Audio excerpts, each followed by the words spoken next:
विद्यार्थी मित्रों, सरदार पटेल विद्या भवन नाना वराछा सूरत धोरण 12 वाणिज्य व्यवस्था અને સંચાલન ચેપ્ટર નંબર 2 સંચાલનના સિદ્ધાંતો।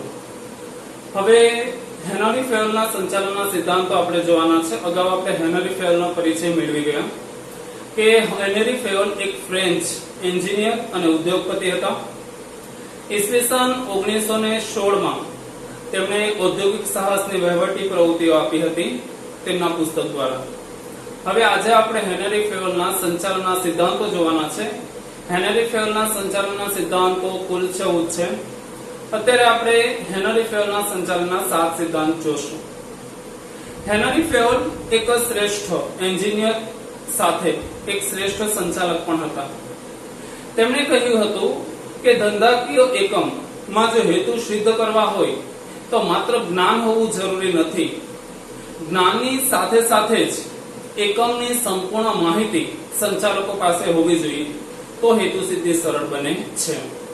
અને તે માટે હેનરી ફેયલે સંચાલનના કુલ 14 સિદ્ધાંતો આપ્યા હતા। એમાંથી 7 સિદ્ધાંતો આપણે અત્યારે જોશું। તો આપણે શરૂ કરીએ હેનરી ફેયલ। હેનરી ફેયલે સંચાલનના 14 સિદ્ધાંતો આપેલા છે।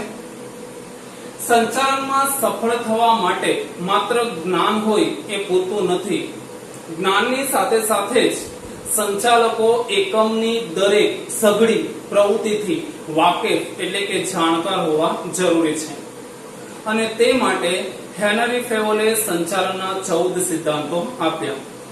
એમાં હેનરી ફેયલના સંચાલનના 14 સિદ્ધાંતોમાં સર્વપ્રથમ સિદ્ધાંત છે શ્રમ વિભાજન। श्रम विभाजन ने આપણે કાર્ય વિભાજન તરીકે પણ ઓળખાવી શકીએ છે। હવે હેનરી ફેયલનો સંચાલનનો પ્રથમ સિદ્ધાંત છે શ્રમ વિભાજન। હવે હેનરી ફેયલે શ્રમ વિભાજનના સિદ્ધાંતમાં એકમમાં જે સંચાલકો છે, એકમમાં જે કર્મચારીઓ છે તેમની કાર્યક્ષમતા વધારવા ઉપર ભાર મૂક્યો છે કે શ્રમ વિભાજન દ્વારા એકમના સંચાલકો અને એકમના જે કર્મચારી છે તેમની કાર્ય કરવાની ક્ષમતામાં વધારો કરી શકાય છે। એટલે હેનરી ફેયલે શ્રમ વિભાજનના સિદ્ધાંતમાં કાર્યક્ષમતા વધારવા ઉપર ભાર મૂક્યો છે। ઉપરાંત એકમમાં જે સંચાલકો છે અને કારખાના છે એ બંનેની કાર્યક્ષમતા કઈ રીતે વધારી શકાય તેના પર વિશેષ તેમણે ભાર મૂકેલો જોવા મળે છે। હવે શ્રમ વિભાજન દ્વારા એટલે કે કાર્ય વિભાજન દ્વારા કયો ફાયદો થાય છે તો કાર્ય વિભાજન દ્વારા વિશિષ્ટીકરણ પ્રાપ્ત કરી શકાય છે। એકમનું દરેક કાર્ય છે એ વિશિષ્ટ રીતે થઈ શકે છે। એટલે શ્રમ વિભાજન થકી વિશિષ્ટીકરણનો લાભ મળે છે।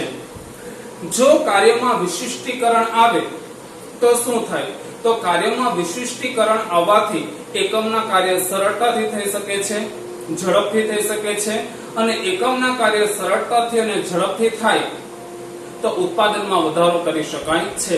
અને ઉત્પાદનમાં વધારો થાય તો એકમના જે ધ્યેય છે એને સરળતાથી સિદ્ધ કરી શકાય છે। તો આમ શ્રમ વિભાજન દ્વારા વિશિષ્ટીકરણનો લાભ પ્રાપ્ત થાય છે। અને શ્રમ વિભાજન દ્વારા સંચાલકો અને એકમના જે કર્મચારી છે તેની કાર્ય કરવાની જે ક્ષમતા છે એમાં વધારો કરી શકાય છે। શ્રમ વિભાજનનો સિદ્ધાંત બોર્ડની પરીક્ષામાં પૂછાઈ ચૂકેલો સિદ્ધાંત છે। હવે ત્યારબાદ આપણે જોઈએ બીજો સિદ્ધાંત તો સત્તા અને જવાબદારીની વહેંચણીનો સિદ્ધાંત।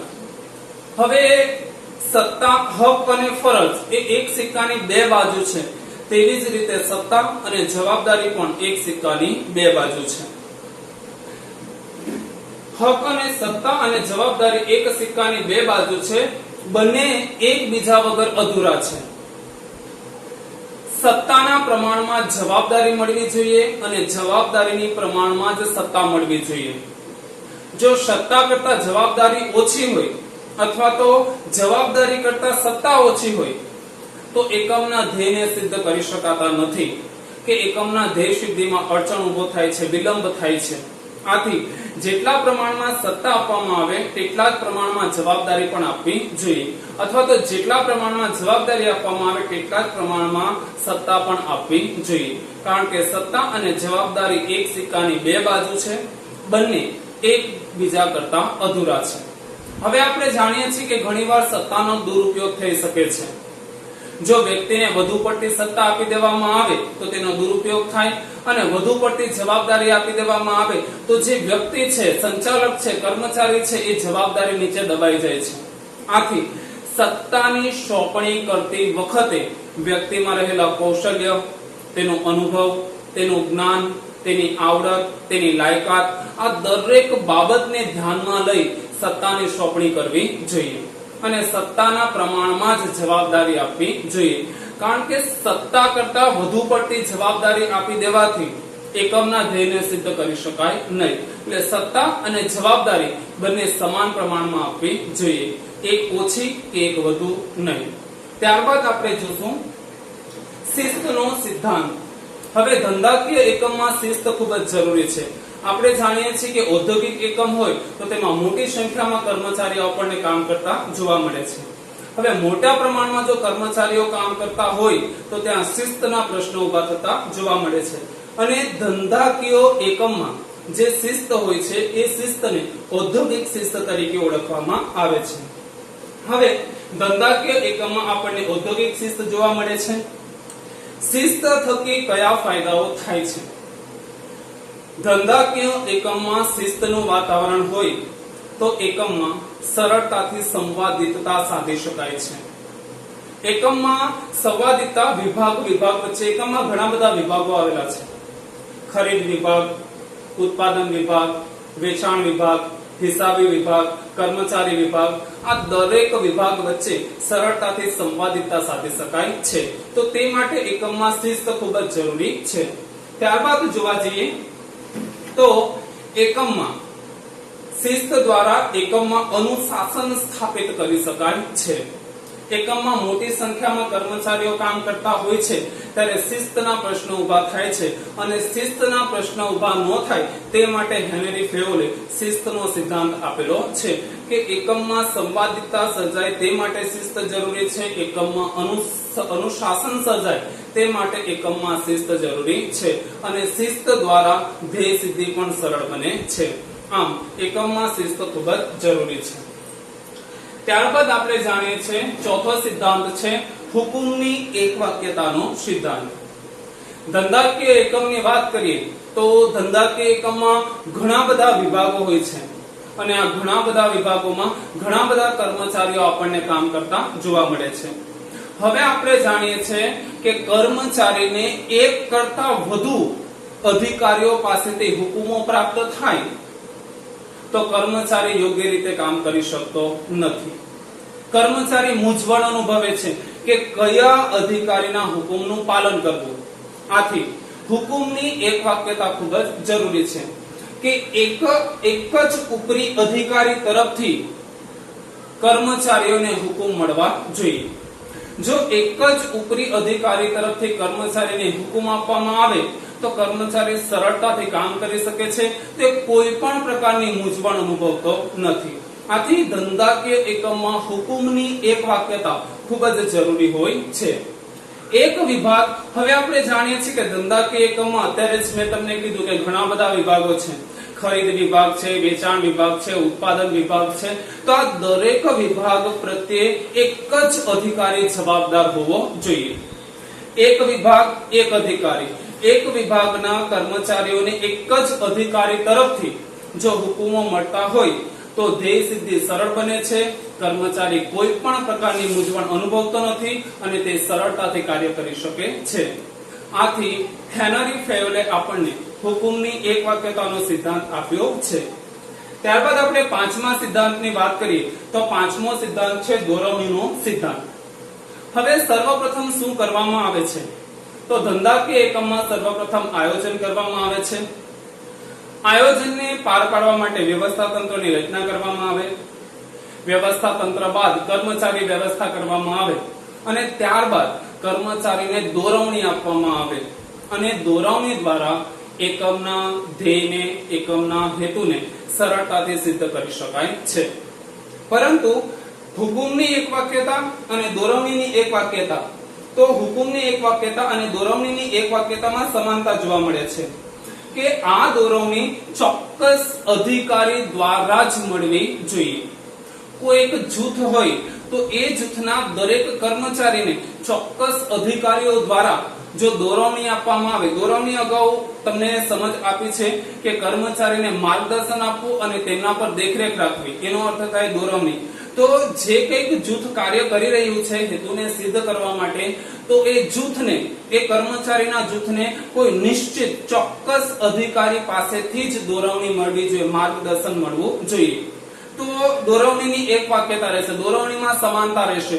જો જુદા જુદા અધિકારીઓ તરફથી દોરવણી આપવામાં આવે, માર્ગદર્શન આપવામાં આવે, તો જે કર્મચારી છે એ કર્મચારી મૂંઝવણ અનુભવે છે કે કયા અધિકારીના માર્ગદર્શન પ્રમાણે કાર્ય કરવું, અને યોગ્ય રીતે કાર્ય થઈ શકતું નથી. આથી દોરવણીની એક વાક્યતા, જે રીતે એક વિભાગને એક જ અધિકારી જવાબદાર હોય તેમ એક જૂથને એક ચોક્કસ અધિકારી તરફથી જ દોરવણી મળવી જોઈએ, તો હેતુ સિદ્ધિ સરળ બને છે. ત્યારબાદ આપણે વાત કરીએ તો સામાન્ય હિતને વધુ મહત્વ અને વ્યક્તિગત હિતને ગૌણ મહત્વ. હવે આપણે જાણીએ છીએ કે ધંધાકીય એકમમાં મોટી સંખ્યામાં કર્મચારીઓ કાર્ય કરતા હોય છે. તો જ્યારે ધંધાકીય એકમમાં મોટી સંખ્યામાં કર્મચારી કામ કરતા હોય છે, કારણ કે આપણે જાણીએ છીએ કે સંચાલન એક સામૂહિક પ્રવૃત્તિ છે. ઘણા બધા વ્યક્તિઓ, ઉચ્ચ સપાટી, મધ્ય સપાટી, તળ સપાટી, આ ઘણા બધા વ્યક્તિઓ ભેગા થઈને જ્યારે કાર્ય કરતા હોય છે ત્યારે સંચાલન એક સામૂહિક પ્રવૃત્તિ છે. અને જો જુદા જુદા જે વિભાગો છે તેની વચ્ચે સંકલન પણ ખૂબ જ જરૂરી છે. અને આ ધંધાકીય એકમમાં જે સામાન્ય હિત છે એને વિશેષ મહત્વ આપવું જોઈએ, અને જે વ્યક્તિગત હિત છે તેને ગૌણ મહત્વ આપવું જોઈએ. આપણે સામાન્ય રીતે વાત કરીએ તો એકમના એક કે બે કર્મચારી માટે સમગ્ર એકમનું જે ટાઈમ ટેબલ છે એમાં ફેરફાર કરી શકાય નહીં. 100 કર્મચારી કાર્ય કરતા હોય, એમાં બે કર્મચારીને ટાઈમ ફાવતો ન હોય, તો એ બે કર્મચારી માટે બાકીના 98 કર્મચારીનો સમયમાં ફેરફાર કરી શકાય નહીં. એટલે કે જે સામાન્ય હિત છે એને વિશેષ મહત્વ આપવું જોઈએ, અને ગૌણ હિત છે એને ઓછું મહત્વ આપવું જોઈએ. હંમેશા સામાન્ય હિતને જ ધંધાકીય એકમમાં પ્રાધાન્ય આપવું જોઈએ, એ જરૂરી છે. ત્યારબાદ આવે છે છેલ્લો સિદ્ધાંત છે યોગ્ય વેતન. કામના બદલામાં કર્મચારી, ધંધાકીય એકમમાં કર્મચારી કામ કરે છે. આ કર્મચારીને કામના બદલામાં શું મળે છે? તો કર્મચારીને કામના બદલામાં વળતર મળે છે, અને આ વળતરને વેતન તરીકે ઓળખવામાં આવે છે. હવે ધંધાકીય એકમમાં જે કામ કરતા કર્મચારીઓ છે તેને યોગ્ય વેતન એટલે કે યોગ્ય વળતર મળવું જોઈએ, યોગ્ય પગાર કર્મચારીને મળવો જોઈએ. હવે ધંધાકીય એકમમાં કામ કરતા દરેક કર્મચારી છે એ દરેક કર્મચારીની કાર્ય કરવાની ક્ષમતા જુદી જુદી હોય છે. કોઈ કર્મચારીમાં કાર્યક્ષમતા વધુ હોય છે તો કોઈ કર્મચારીમાં કાર્યક્ષમતા ઓછી હોય છે.